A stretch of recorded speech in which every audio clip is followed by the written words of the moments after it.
할렐루야. 11월 22일 복된 주일 아침입니다.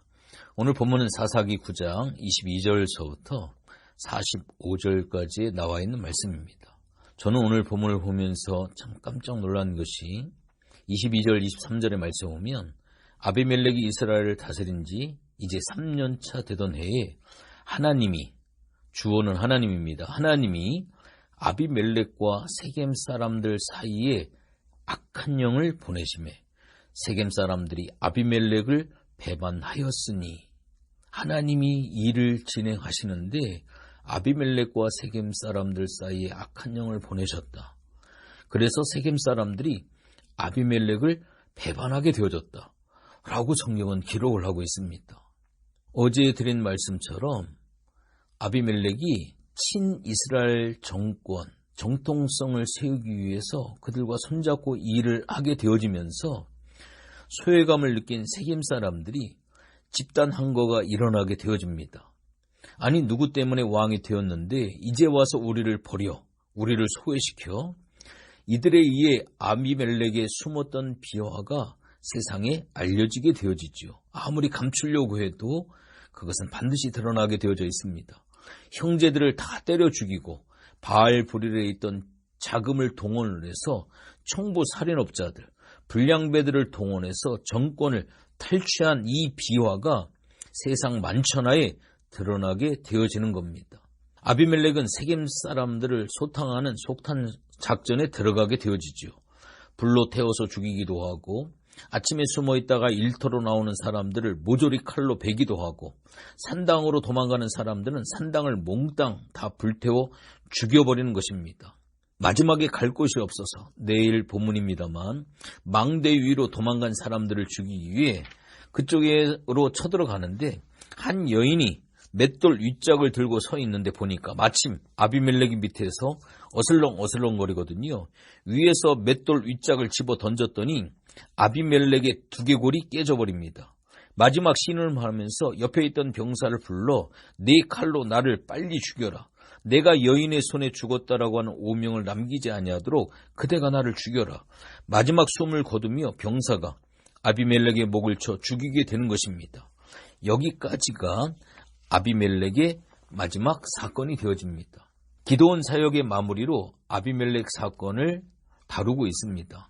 12사사를 다루면서 아비멜렉 사건을 기드온 사건의 결론으로 신명기사가는 끌고 오고 있다고 하는 것입니다. 9장에서는 기드온이라고 하는 이름 대신 바알과 싸운다라고 하는 이름, 여룻바알이라는 이름으로만 쓰여지고 있습니다. 지금까지 기드온을 쓰는데 기드온은 요아스의 기드온, 여룻바알, 요아스의 아들 여룻바알, 기드온이라 하는 여룻바알, 여룻바알이라 하는 기드온, 굉장히 혼돈되어 쓰여지고 있다가 마지막 결론은 9장에 와서는 기드온이란 단어가 한마디도 나오지 않습니다. 100% 여룻바알이란 이름으로만 쓰여지고 있습니다. 이게 무슨 뜻을 가지고 있을까요? 바알과 싸우라고 했더니 너 지금 누구와 싸우느냐, 이것이지요. 영적인 전쟁을 하고 악과 싸우고 복음의 칼을 들고 사단과 싸우라고 했더니 너에게 준 시간, 너에게 준 물질, 은사와 삶의 환경, 너에게 주어졌던 이 직분들, 이 모든 것을 들고 너는 누구와 싸우느냐? 호공의 칼을 휘두르지 않느냐? 아니면 심지어 너희 형제와 싸우고 있지 않느냐라고 분명하게 지적하고 있는 것입니다. 바알과 싸우라고 했더니 왜 형제를 죽이고 동족들과 싸우냐라고 하는 그러한 이야기입니다. 그러므로 아비멜렉은 안티사사로서 사사기의 사사라는 이름의 먹칠한 사람으로 사사기에 등장한 인물로 높은 정성에다가 사사기의 가장 절정의 순간, 가장 높은 절정에 아비멜렉을 띄워놓고 똥칠한 사사를 우리에게 보여주면서 최소한 이렇게는 살지 말라라고 우리에게 강력하게 말씀하고 있다. 저는 그렇게 해석을 할 수가 있습니다. 기드온 사역의 결론이 과연 무엇입니까? 요담의 저주가 그들에게 임하니라. 예언이 성취가 되어지죠. 하나님의 말씀은 반드시 이루어집니다. 내 생애 가운데 실패하는 것처럼 보여지고 악이 승리하는 것처럼 보여지고 원수들이 이기는 것처럼 보여지고 하나님이 눈에 안 보이기도 하고 말씀이 죽은 것처럼 여겨지고 성령이 나를 떠난 것처럼 여겨지고 하나님의 영광이 나를 떠난 것처럼 여겨지지만 때로 내 속에서 수많은 소용돌이가 일어나서 과연 무엇이 진리이고 무엇이 불의인지 알지 못하지만 반드시 하나님은 승리하신다. 하나님의 말씀은 반드시 이루어진다. 너에게 약속했던 너를 향한 하나님의 목적과 계획은 반드시 이루어진다. 이것이 이 사건을 다루고 있는 기드온의 사건의 에필로그처럼 이 사건을 끼워 넣었던 사사기 저자의 의도가 있는 것입니다. 기드온이 죽고 나니까 이스라엘이 주인 없는 빈 땅처럼 아비멜렉에게는 보였던 것이지요. 나라를 다스리던 자가 아버지 기드온이 하나님의 부름을 받자 역사는 공밖에 접어들었다라고 생각을 했지요. 자기 자신이 주인 없는 빈 땅의 주인이 되겠다라고 생각을 했습니다. 권모술수를 동원하고 폭력배를 동원하고 자기 형제 가족을 죽이는 살인극을 벌이면서 주인 없는 빈 땅에 주인 행세를 하려고 노력을 했습니다. 공백기를 자기가 채울 수 있을 것이라고 교만된 생각을 가지고 있었습니다. 그러나 아비멜렉이 몰랐던 한 가지가 있었습니다. 기드온은 죽었지만 진정한 주인은 죽지 않았다라고 하는 그런 사실입니다. 기드온은 역사의 무대에서 사라졌지만 진정한 역사의 주인은 역사의 무대에서 사라지는 법이 없다라고 하는 그러한 사실입니다.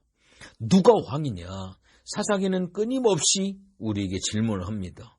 기드온이 왕이 아니었다라고 하는 것을 보여주는 것입니다. 기드온이 죽으니 왕이 죽은 줄 알았더냐? 역사의 주인이 사라지는 줄 알았더냐? 하나님인 내가 왕이다. 하나님의 뜻은 반드시 이루어진다. 하나님이 다스리신다. 하나님이 통치하신다. 하나님이 보호하신다. 하나님이 지켜주신다. 하나님이 왕이시다. 라고 하는 것을 선포함으로써 이제 기드온의 오랜 기간 동안의 이야기는 막을 내리게 되어집니다. 결론적으로 6장, 7장, 8장 이어서 아비멜렉의 사건까지 연결을 하면 9장까지 4장에 걸쳐서 기드온의 이야기를 통해 교훈을 얻었습니다. 하나님, 여러분들 우리는 하나님 앞에 과연 어떠한 삶을 과연 살아가고 있습니까?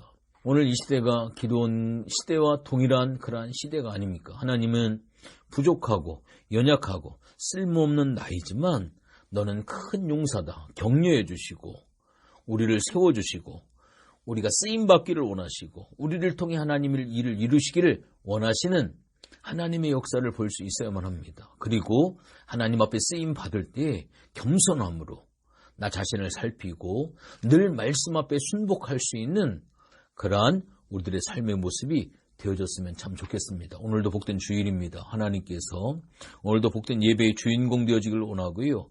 귀한 목사님을 통하여서 선포되어지는 메시지 속에 오늘도 큰 은혜와 위로와 큰 격려의 시간, 하나님 앞에 영광 올려드리는 복된 시간이 되어주시기를 주님의 이름으로 축원을 드리겠습니다. 기도합니다. 하나님, 고맙고 감사를 드립니다. 사사기를 통하여서 진짜 왕이 누구냐? 끊임없이 너의 왕이 누구냐? 너는 결코 왕이 아니다. 하나님만이 왕이시다. 내 인생의 주인은 네가 아니라 하나님이 내 인생의 주인공이시다. 하나님이 주인이시다. 끊임없이 우리의 주권이 하나님께 있음을 끊임없이 사사들을 통하여서 우리들에게 선포하고 있습니다. 내가 주인이라, 내가 주인공이라고 생각할 때 끊임없이 그들은 실패할 수밖에 없었습니다. 그러나 하나님이 주인이시고 하나님이 왕이시다라고 선포할 때 그들은 평안함이 있었고 샬롬이 그들 속에 있었습니다. 오늘날 우리들에게도 하나님이 왕이시고 하나님 우리의 주권자 되심을 오늘도 믿음으로 고백하며 하나님 앞에 나아가는 복된 주일 되어줄 수 있도록 하나님 도와 주시옵소서. 감사를 드리며 예수님의 이름으로 기도했습니다. 아멘.